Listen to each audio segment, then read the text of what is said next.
there's a lot of hurting guys out there that carry a lot of baggage around. I firmly believe that the enemy loses all of his power because he wants to keep us in darkness. He wants to keep our struggles, in the dark, wants us to battle them all by ourselves. But when you start having an accountability partner and you guys are really holding one another accountable, there is healing in a one-on-one relationship of accountability. Welcome to the Fathering Strong podcast, where we connect, engage, and empower fathers to be the best dads they can be for their families and communities. And now, your hosts are Bruce Stapleton and Pastor Eli Williams.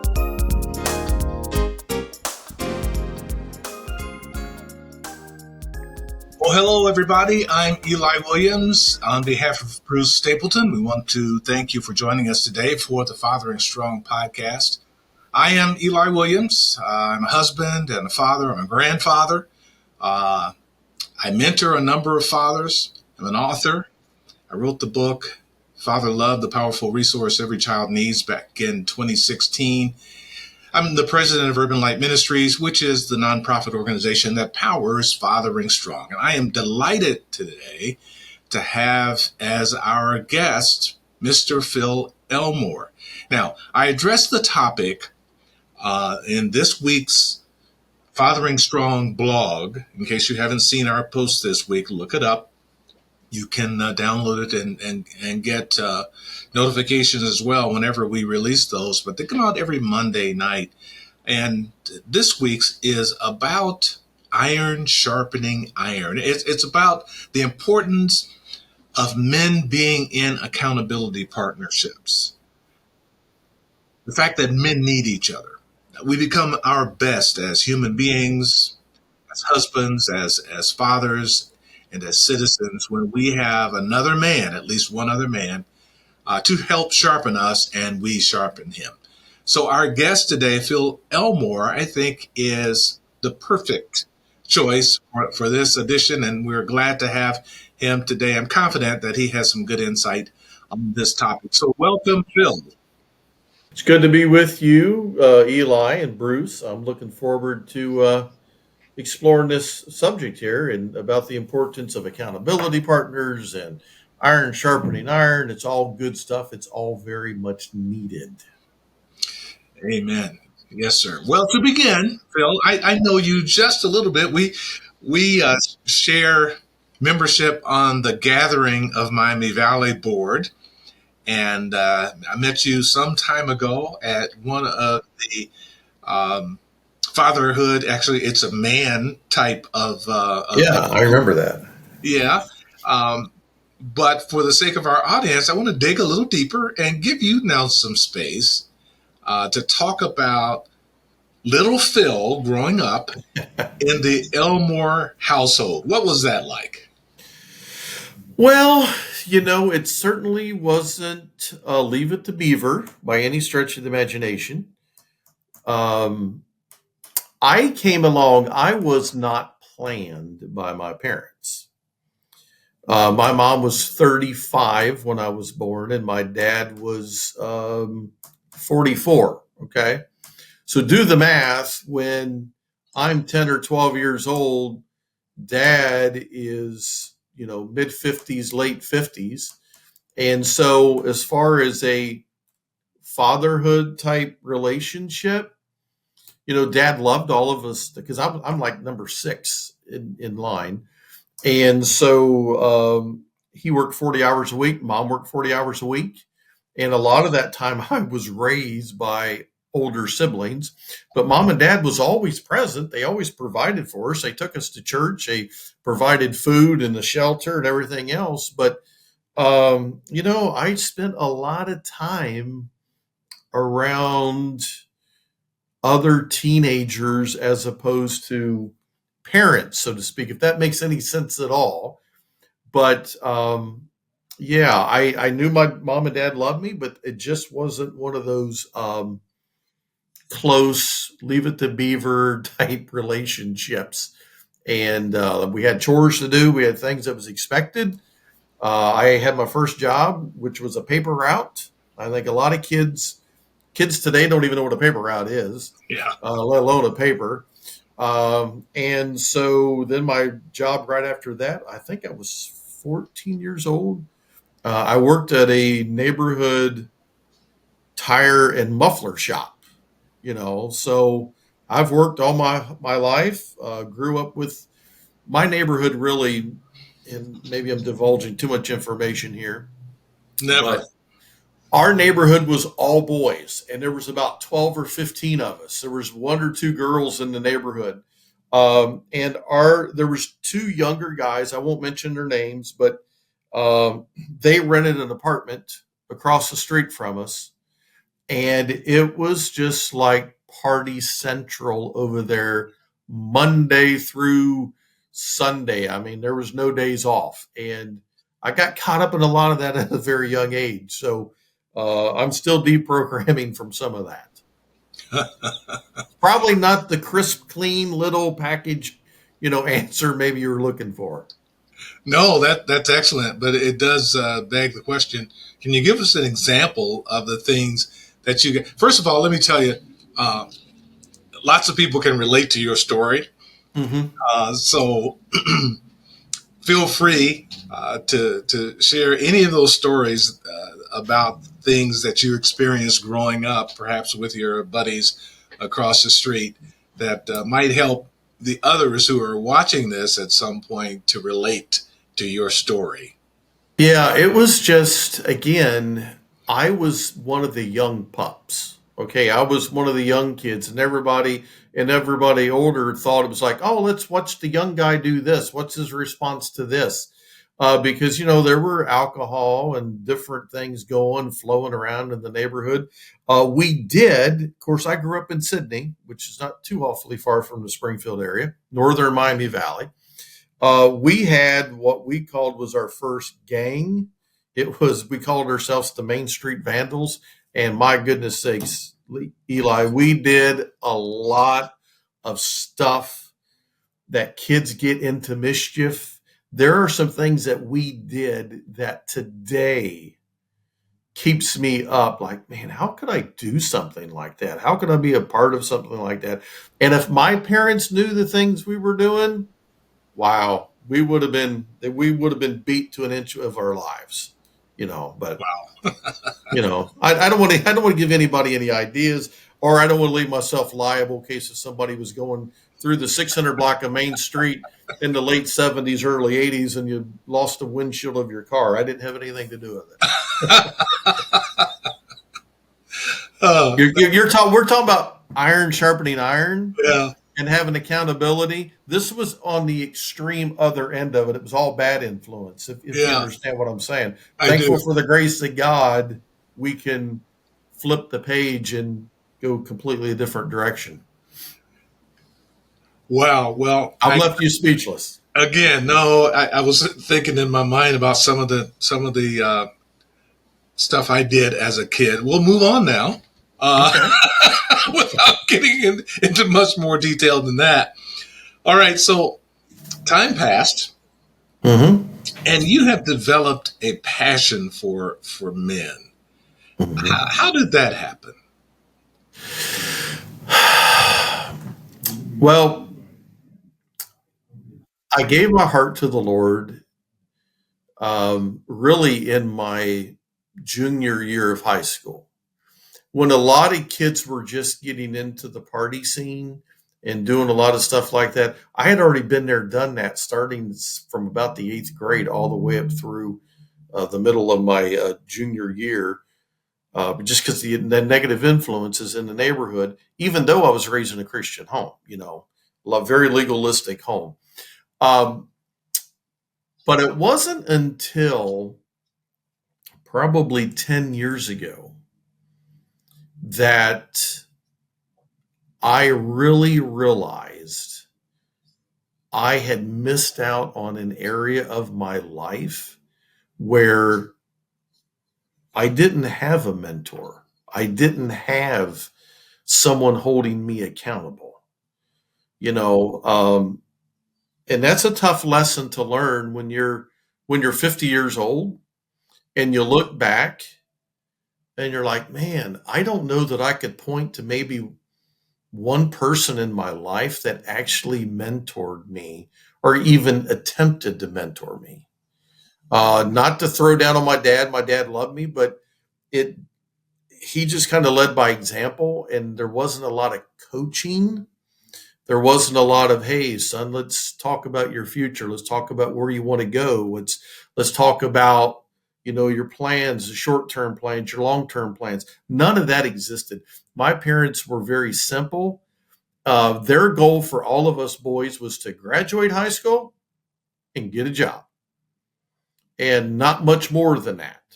And so it was about 10 years ago when my whole world had fallen apart, and I looked around and I thought, where's my friends? Where's my guys that I thought were my friends that would have my back?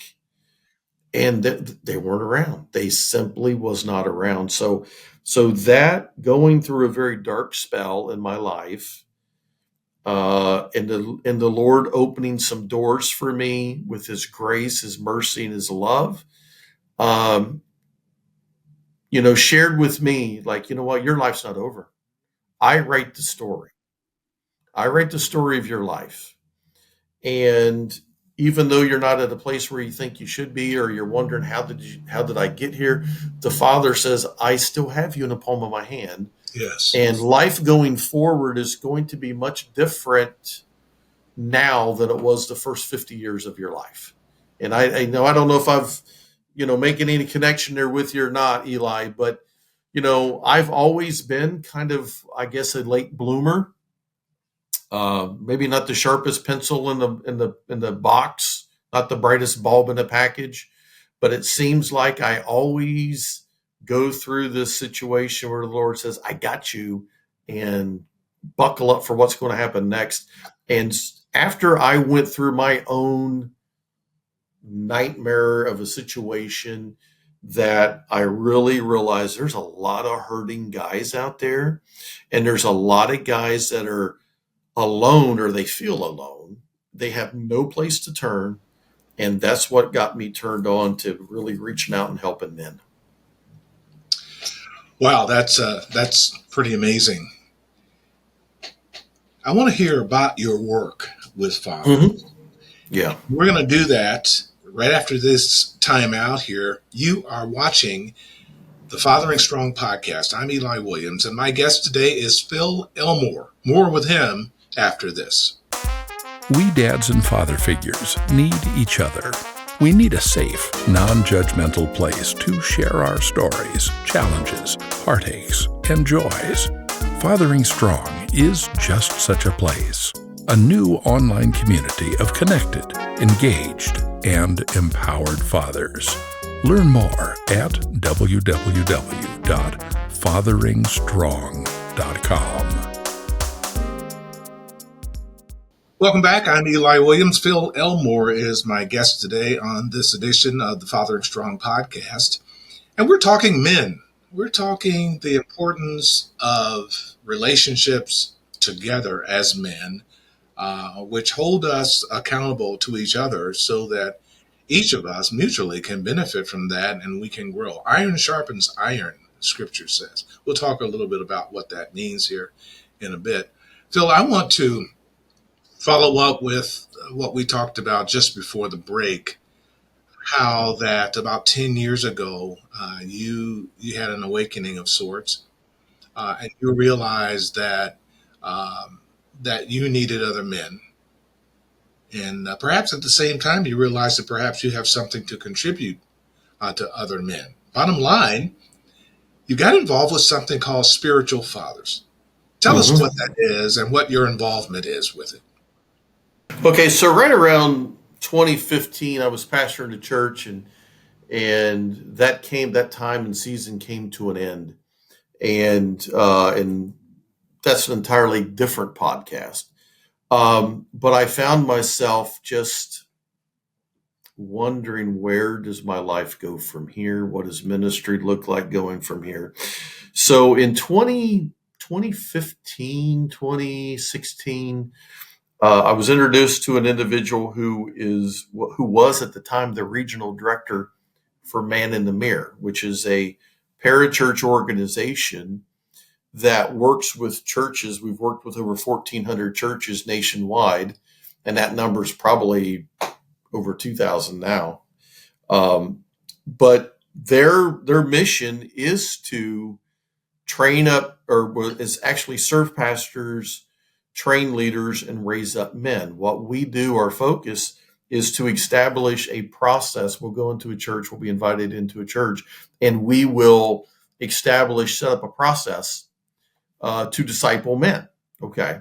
And it's wildly successful. I work with churches, and I'm an area director for Man in the Mirror. And I work with churches all over the greater Dayton area and the greater Cincinnati area, which is a fantastic ministry. And the Lord showed me in 2016, I'm still using you in the ministry, but it's not from a general pastoral perspective, but you're going to be pastoring men. I need you to focus on men.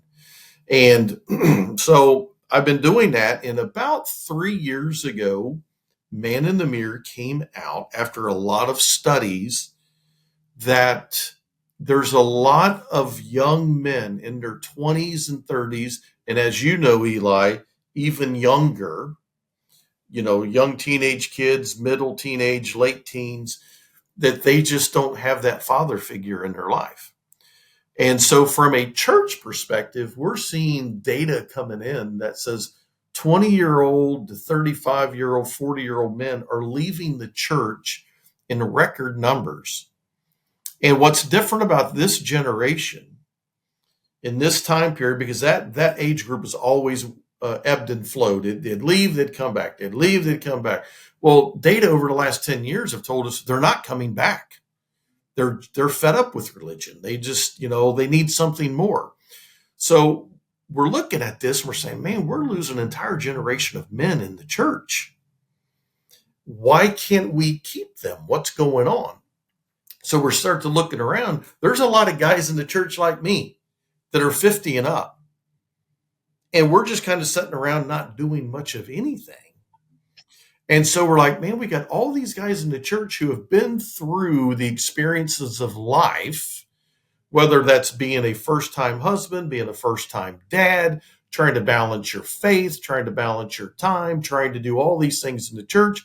You guys have the scars. You've been there. You've done that. You figured it out.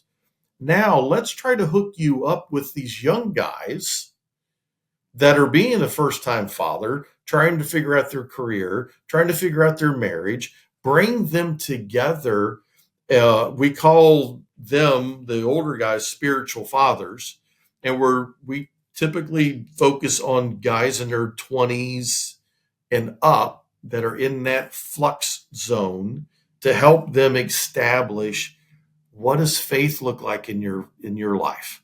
What does it look like to be a believing husband, a believing father? What does it look like to be a Christian businessman? And so we have started this ministry called Spiritual Fathers, where we're assigning older guys down to younger guys, and we're getting overwhelming results. It's really amazing. That is amazing. Talk about hitting the mark. I mean, this is exactly what needs to be happening.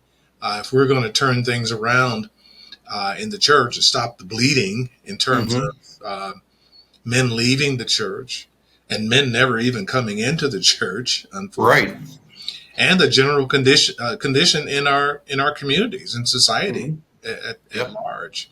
It's a major work that you're doing there, and so kudos to that. What is the most challenging aspect of that work?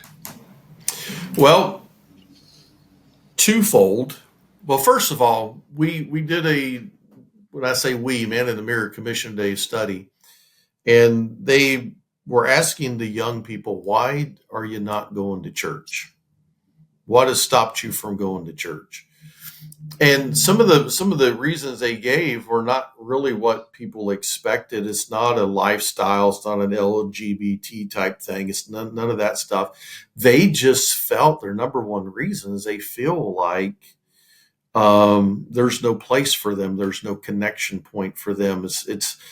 But it's not typically a doctrine. It's not because of scandal. It's not because of race. It's not because of, an alternative lifestyle. It's just that they feel like they don't fit. Now, another interesting thing we found out about that was these young guys, they are spiritually curious. They want to be a part of something that's bigger than them, but they found the church to be relationally bankrupt. Think about that for a minute. They have a desire to know more about God. They have a desire about the church, but they don't see a relationship there. So the biggest challenge we've had, and this biggest challenge that we have is confirming what those young guys are seeing. Most people my age do not, what they do is they disqualify themselves. They're like, oh, I'm not a Bible scholar. I haven't mentored anyone before. I've got this failure in my past. They either feel like they're not qualified or they've disqualified themselves because of a past failure. Yeah. And so that's the biggest thing, is to get the guys that are the older guys currently in the church to realize your story's not over. Your mission's not complete. You're perfect. You're the ideal candidate to be a spiritual father. We're not asking you to thump them in the head with the Bible. We're not asking you to try to convince them of anything. We're asking you to be a friend to them. Share life experiences. And we know that because these older guys are Christian men, that we know naturally that the whole God relationship, the whole conversation is going to come forward. But right now, it's like anything else, Eli. If you have a good doctor, a doctor that you trust, you're going to keep going back to that doctor when you need him. Just like a mechanic. If you have a good mechanic and you trust that mechanic, every time you have an issue, you're going to go to that person. Sure. And so this is where young people need to realize, and older guys, I hate to use the word old because I'm in that category, we have to build trust. You can't expect somebody to open up to you and share with you some of their struggles until you first build that trust. And that trust could be over a cup of coffee. It could be over 9 holes of golf. It could be bicycling, canoeing, whatever it is. We need people, older guys and younger guys, to come together and just hang out. And we know that the Spirit of the Lord is eventually going to get in the middle of those conversations. And there's going to be some real one-on-one life, what we call intergenerational discipleship, where iron is sharpening iron. Guys are fixing guys, so to speak, through the power of the Spirit. Well, that's amazing. I'm really happy to hear about all of that. I think that is exactly what is needed in our world today. And of course, those interpersonal relationships that are built with men who are within reach of you, men who are within your community, within your neighborhood, within your church, wherever, that's number one. But how do you think, or do you think, that enhancing that relationship with virtual communications would be helpful? In other words, two guys, they become familiar with one another and agree to be in a relationship together and to develop that relationship. Would it be helpful for those two then to have a safe place on their cell phones that they can go to for continuing those conversations, for watching videos together, to even joining and inviting others to join in with them? Do you think that's an asset, would be helpful, would be a good resource for men who are looking to form and maintain these kinds of relationships? Absolutely, because we've all seen the flip side of that, where I don't care if you're on Facebook or some other type of community forum, people get really bold when they hide behind a keyboard. They don't have to give their name and they can just put anything out there. There's kind of a sense of security behind that. So obviously there's a certain comfort level, and then we all know the younger guys, they live off of their phones. Yeah. And it's their first language. It's not my first language. I mean, my first phone was mounted to a wall with a 10-foot cord, and now we have these things connected to our pockets or whatever. Yeah. And whether we like it or not, whether we're comfortable with it or not, we're living in a digital world.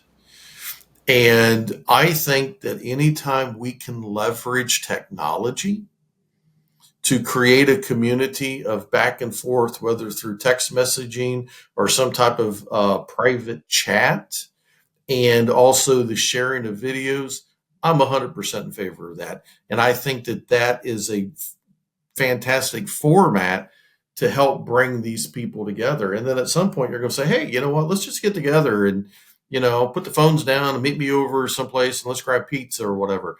But you cannot ignore the fact that there is power in technology of bringing people together. And I will also add that this type of technology and this type of relationship being used in this format is so much better than what you see on Facebook, because, we are more connected with people today than we've ever been, but we are less relational than we've ever been.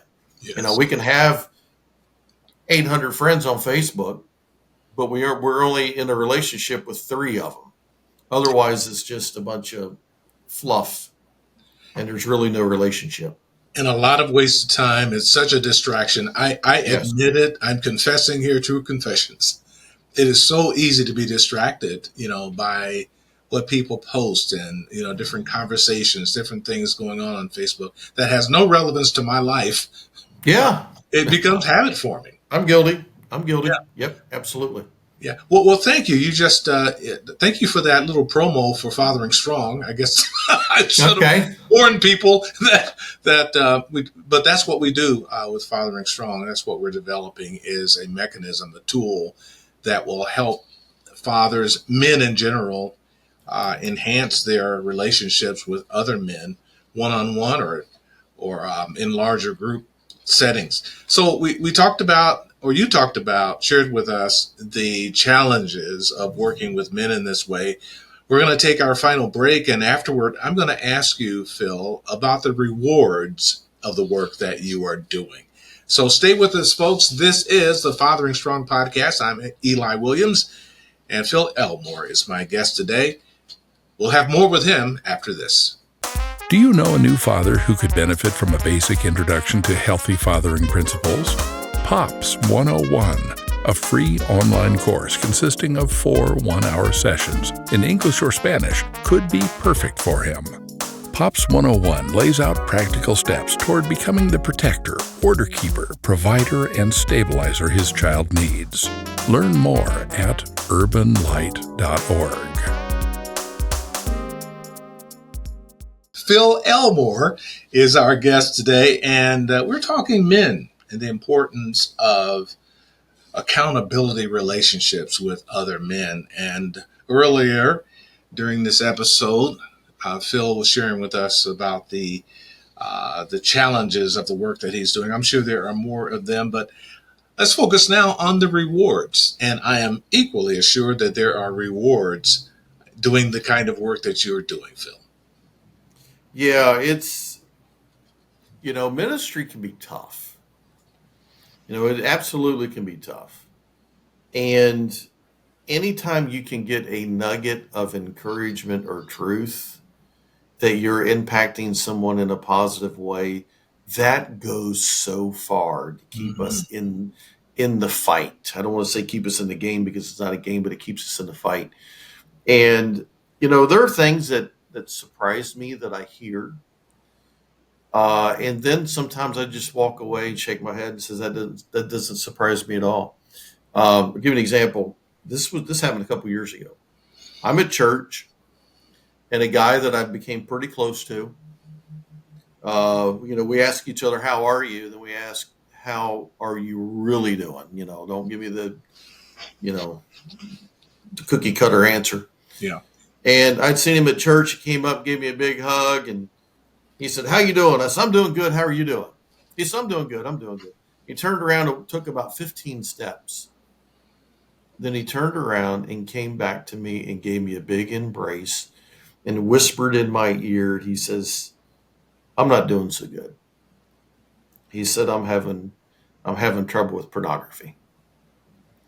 And it didn't surprise me that that came out of his mouth, because according to statistics, 5 out of every 10 men in the church have struggled with pornography, because hey, it's at your fingertips.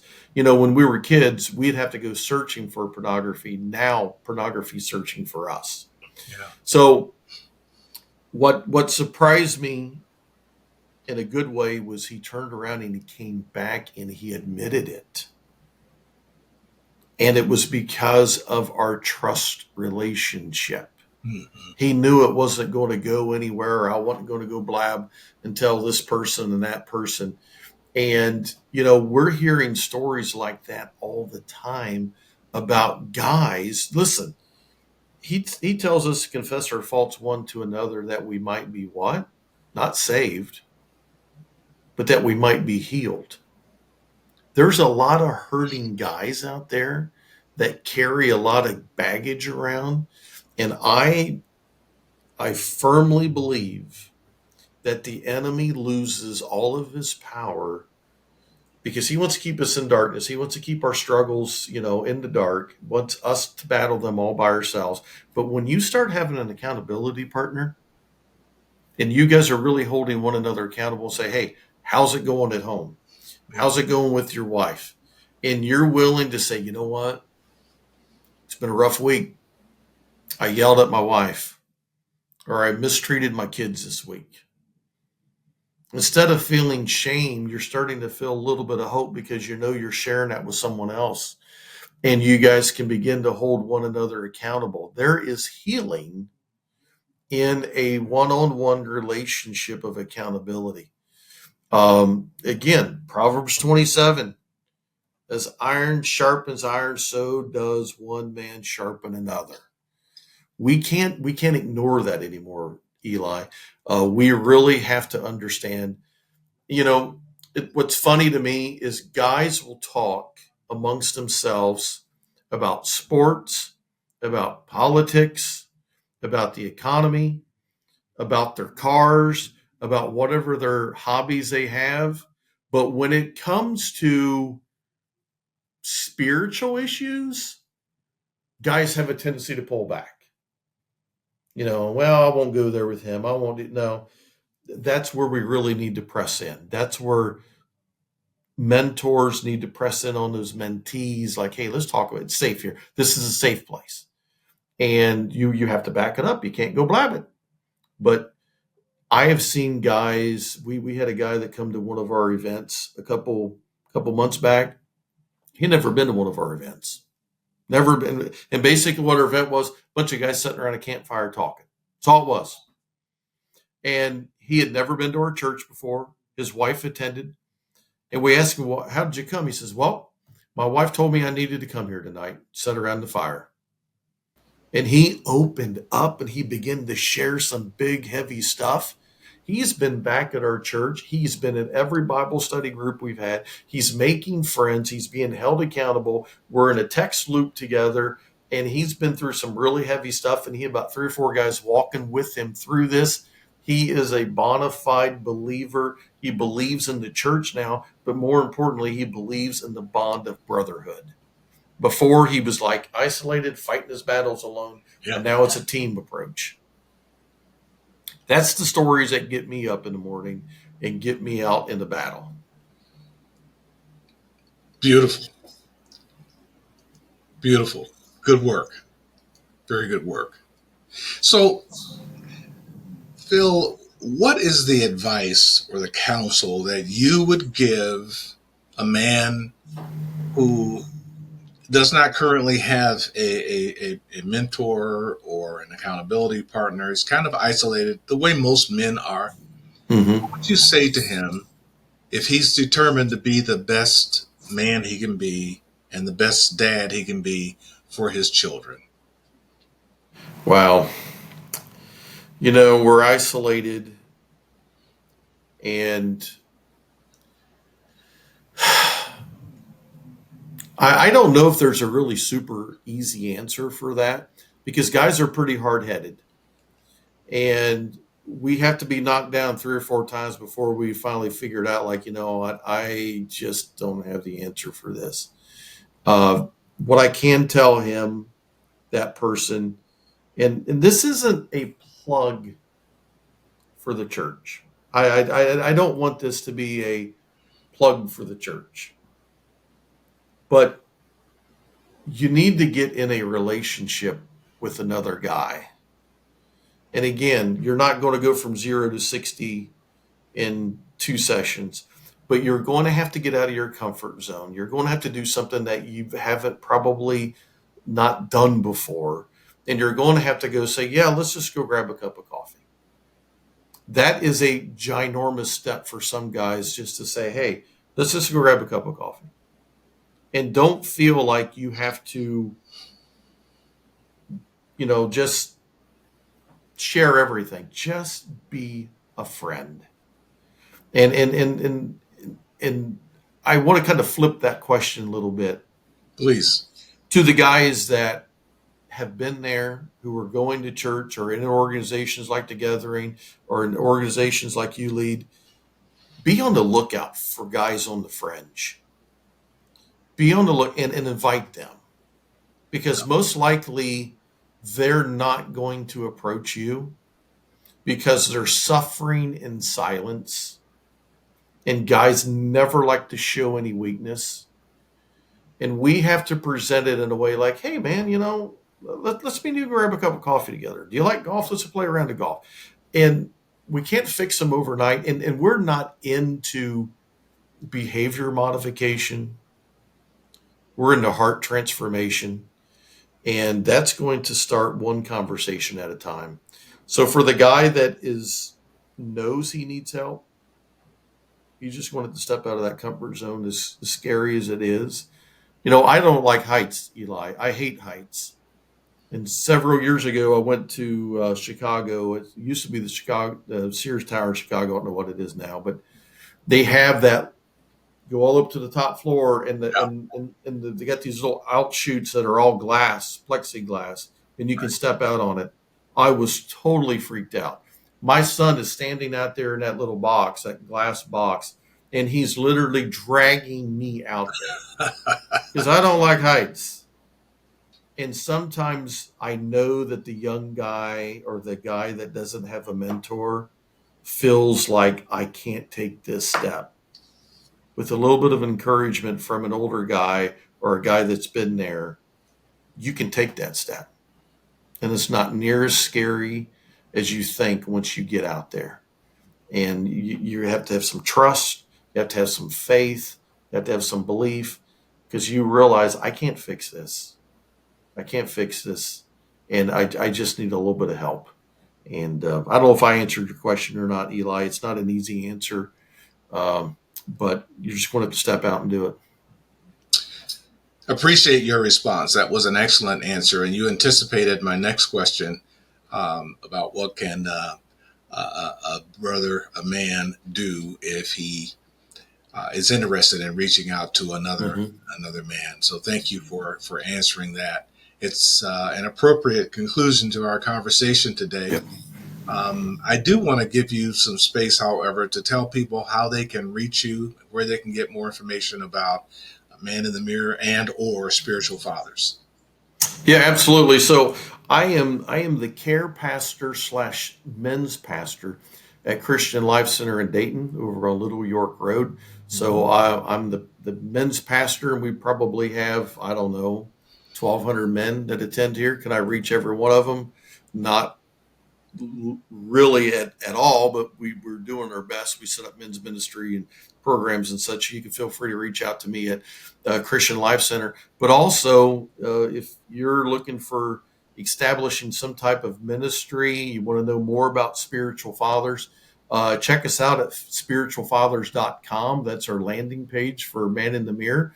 You can also go to maninthemirror.com and you can find out more information there. We have, I think, 53 or 55 area directors throughout the United States. I just so happen to live in the Miami Valley area, and that's where I live. That's what I do. And you can feel free to reach out to us. And you can also probably find me at the Gathering in Springfield as well. So trying to change men one man at a time. Excellent. Thank you, sir. Phil Elmore has been our guest today on this installment of the Fathering Strong podcast. And that wraps up this episode. There are just a myriad of resources, including our weekly Fathering Strong blog posts available, devotionals, videos, fatherhood courses, and much more. We invite you to explore fatheringstrong.com to find out about those. Our guest next week will be Andy Lawrence Schroyer. Now, he's an amazing guy. He's going to talk about his journey as a husband, as a father in a large, diverse family, and he's a bivocational pastor. So join us, won't you, for the next edition of the Fathering Strong podcast. My concluding thoughts today are from Ecclesiastes 4, 9 through 12. This is from the NLT. It says, 2 people are better off than one, for they can help each other succeed. If one person falls, the other can reach out and help. But someone who falls alone is in real trouble. Likewise, 2 people lying close together can keep each other warm, but how can one be warm alone? A person standing alone can be attacked and defeated, but 2 can stand back to back and conquer. 3 are even better, for a triple braided cord is not easily broken. Ecclesiastes 4, 9 through 12. We need each other, men. As fathers, as men, we simply do better together. Let me encourage you to seek a man with whom you can work together to improve and grow by acting as iron sharpening iron, one to another, doing life together. And as you do so, if you have children, may the Lord bless you as you give your child what no one else on earth can. That is your fully developed father love. That is Fathering Strong. Thanks again to Phil Elmore. Thanks to Bruce Stapleton, who handles all of the technical duties. Appreciate it, sir. Join us next time for the Fathering Strong podcast. Fathering Strong is powered by Urban Light Ministries, a not-for-profit organization serving the needs of families and children for nearly 30 years. Your support helps us continue turning the hearts of fathers to their children, while meeting some of the immediate critical needs of struggling families with small children.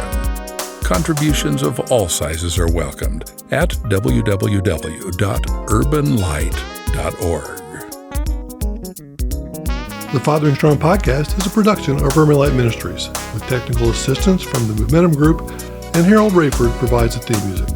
So thank you for listening.